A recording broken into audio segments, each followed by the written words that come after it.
मुंबई के ही home ground पर आया लखनऊ सुपर जायंट्स के बल्लेबाजों में निकोलस पुराण और केएल राहुल का तूफान, लेकिन रोहित शर्मा की बल्लेबाजी ने जीता सभी का दिल। नमस्कार दोस्तों, स्वागत है एक बार फिर हमारे इस चैनल में। दोस्तों, आईपीएल के 37वें मुकाबले में एक बार फिर से Lucknow super giants versus Mumbai Indians की टीमें आमने सामने हुई, जहां पर मुंबई इंडियंस को इस सीजन की लगातार 10वीं हार का सामना करना पड़ा है। तो वही लखनऊ सुपर जायंट्स की दमदार जीत के बाद एक बार फिर से पॉइंट टेबल का पूरा समीकरण बदल चुका है, जहां पर सुपर 4 में एंट्री लेने के बाद लखनऊ सुपर जायंट्स ने एक बार फिर से नई दहाड़ मारी है। तो वहीं यहाँ पर आरसीबी चेन्नई सुपर किंग्स के साथ ही नई टीम दिल्ली कैपिटल्स को यहाँ पर पॉइंट टेबल में बड़ा झटका लगा है और एक बार फिर से पॉइंट टेबल का नया समीकरण जारी हो चुका है। जहाँ पर आज के इस वीडियो में हम आपको बताएंगे आखिरकार किस तरह से आज के इस मुकाबले में बल्लेबाजी तो ही गेंदबाजी में भी दमदार परफॉर्मेंस करने वाले ऑरेंज कैप और पर्पल कैप विजेताओं की पूरी लिस्ट एक बार फिर से बदल चुकी है। आज के इस वीडियो में हम पर्पल कैप और ऑरेंज कैप की डिटेल जानकारी देंगे और साथ ही जानेंगे पॉइंट टेबल का A to Z समीकरण। इससे पहले अगर आपने हमारे इस चैनल को सब्सक्राइब नहीं किया है तो क्रिकेट से जुड़ी हर एक लेटेस्ट अपडेट के लिए चैनल को सब्सक्राइब कर बेल आइकन जरूर दबा लें। साथ ही कमेंट बॉक्स में कमेंट करके जरूर बताएं कि इस सीजन आपकी फेवरेट टीम पॉइंट टेबल के कौन से पायदान पर है और सुपर 4 के लिए 4थे पायदान पर आखिरकार कौन सी टीम आने वाली है। साथ ही इस सीजन का फाइनल का ट्रॉफी आखिरकार कौन सी टीम अपने हाथों में लेने वाली है। ऐसे में इस कमेंट के साथ ही चलिए दोस्तों बात करते हैं आज के इस मुकाबले के बारे में। तो आज के इस मुकाबले में 18 से मुंबई इंडियंस को उन्हीं के वानखेड़े के मैदान पर हार का सामना करना पड़ा है। हालांकि यहाँ पर लखनऊ सुपर जायंट्स की ओर से दमदार गेंदबाजी तो ही बल्लेबाजी का मुजाहरा एक बार फिर से देखने को मिलता है। ऐसे में दोस्तों चलिए बात करते हैं यहाँ पर टॉप 5 खिलाड़ियों के बारे में। आखिरकार इस आईपीएल में पर्पल कैप के रेस में भारतीय खिलाड़ियों के अलावा कौन सी विदेशी खिलाड़ी हैं। तो यहाँ पर बात करें गेंदबाजी की तो यहाँ पर टॉप 5 में नाम आता है। 5वें स्थान पर है मुंबई इंडियंस के अलावा दिल्ली कैपिटल्स के खलील अहमद का, जो कि 14 इनिंग में 17 विकेट छटका चुके हैं। तो वहीं 4थे स्थान पर भारतीय टीम के शानदार गेंदबाज युजवेंद्र चहल हैं, जो कि 13 इनिंग में 17 विकेट अब तक ले चुके हैं। तो वहीं 3रे स्थान पर वरुण चक्रवर्ती हैं, जो कि KKR की ओर से 12 इनिंग में 18 विकेट उनके भी नाम हैं। हालांकि दूसरे स्थान पर भारतीय टीम के तेज गेंदबाज जसप्रीत बुमराह हैं, जो कि मुंबई की ओर से 13 इनिंग में 20 विकेट ले चुके हैं। तो यहाँ पर पहले स्थान पर हर्षल पटेल हैं, जो कि पंजाब किंग्स की ओर से 13 इनिंग में सबसे ज़्यादा 22 विकेट लेते हुए पर्पल कैप अपने पास रखे हुए हैं। ऐसे में दोस्तों पर्पल कैप हर्षल पटेल के नाम है। तो वहीं बात करें ऑरेंज कैप की तो यहाँ पर नाम आता है 5वें स्थान पर है साई सुदर्शन का, जो कि गुजरात टाइटंस की ओर से खेलते हुए 12 इनिंग में 527 रन अब तक ठोक चुके हैं। तो वहीं दोस्तों 4थे स्थान पर राजस्थान रॉयल्स के रियान पराग हैं, जो कि 12 इनिंग में 531 रन उनके भी नाम हैं। तो वहीं 3रे स्थान पर हैदराबाद के ट्रेविस हेड हैं, जो कि 11 इनिंग में 533 रन अब तक बना चुके हैं। तो वहीं दूसरे स्थान पर ऋतुराज गायकवाड़ हैं, जो कि 13 इनिंग में 583 रन बनाते हुए दमदार परफॉर्मेंस खरीद गई हैं।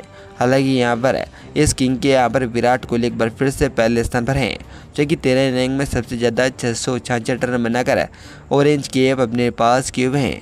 ऐसे में दोस्तों ऑरेंज कैप भी विराट कोहली के नाम है। हालांकि यहाँ पर ऑरेंज कैप और पर्पल कैप के शानदार परफॉर्मेंस के बाद बात करते हैं आज के इस मुकाबले के बाद बदली हुई पूरी पॉइंट टेबल के बारे में।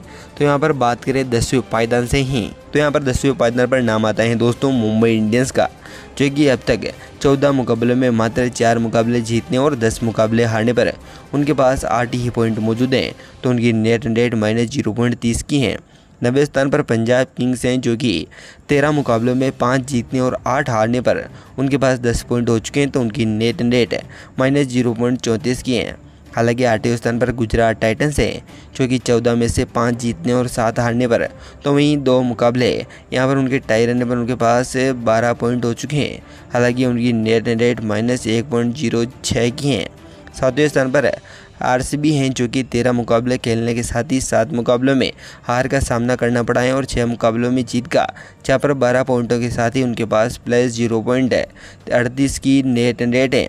हालांकि आज का मुकाबला जीतने के साथ ही लखनऊ सुपर जायंट्स की टीम 6ठे स्थान पर आ पहुंची है, जो कि अब तक 14 मुकाबलों में 7 मुकाबले जीतने और 7 मुकाबले हारने पर उनके पास 14 पॉइंट हो चुके हैं। तो उनकी नेट रेट -0.56 की है।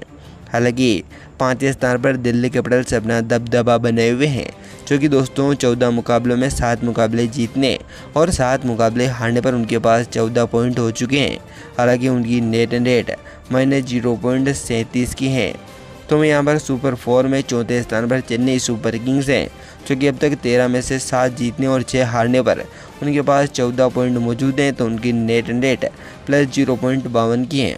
हालांकि तीसरे स्थान पर क्वालिफाई होने वाली सनराइजर हैदराबाद मौजूद है, जो कि 13 मुकाबलों में 7 मुकाबले जीतने और 5 मुकाबले हारने, तो वहीं एक मुकाबला टाई रहने पर उनके पास 15 पॉइंट मौजूद हैं। तो उनकी नेट रेट प्लस 0.40 की है। ऐसे में दूसरी क्वालिफाई होने वाली राजस्थान रॉयल्स 13 मुकाबलों में 8 मुकाबले जीतने और 5 मुकाबले हारने पर उनके पास 16 पॉइंट मौजूद हैं। तो उनकी नेट रेट प्लस 0.27 की है। हालांकि पहले स्थान पर क्वालिफाई होने वाली कोलकाता नाइट राइडर्स हैं, जो कि अब तक 13 मुकाबले खेल चुके हैं और उनमें से 9 मुकाबले जीतने और 3 मुकाबले हारने पर, तो वहीं एक मुकाबला टाई रहने पर उनके पास 19 पॉइंट हो चुके हैं। तो उनकी नेट रेट प्लस 1.42 की है। ऐसे में कोलकाता, राजस्थान और हैदराबाद की टीमें क्वालिफाई हो चुकी हैं। तो यहाँ पर अब बाकी चौथे स्थान के लिए लड़ाई अभी भी जारी है।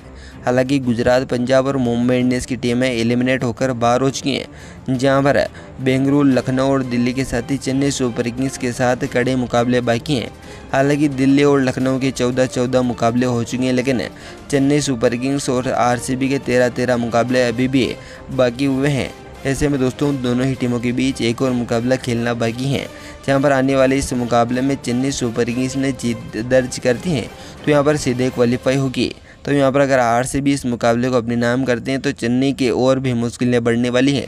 ऐसे में दोस्तों यहाँ पर दिल्ली कैपिटल्स से अब तक 14 मुकाबलों के साथ ही 14 पॉइंट बैठी हैं। तो हालांकि यहाँ पर लखनऊ सुपर जायंट्स के भी पास 14 पॉइंट मौजूद हैं, लेकिन दोनों ही टीमों के पास नेट रेट माइनस में है। तो यहाँ पर आरसीबी के साथ प्लस में अभी भी उनकी नेट रेट मौजूद है। ऐसे में आने वाला मुकाबला तय करेगा कि आरसीबी यहाँ पर सुपर 4 में शायद अपनी जगह बना पाएगी या फिर नहीं। अपनी कीमत राय हमें कमेंट बॉक्स में कमेंट करके जरूर बताएं। धन्यवाद दोस्तों वीडियो को अंत तक बनाने के लिए। जय हिंद।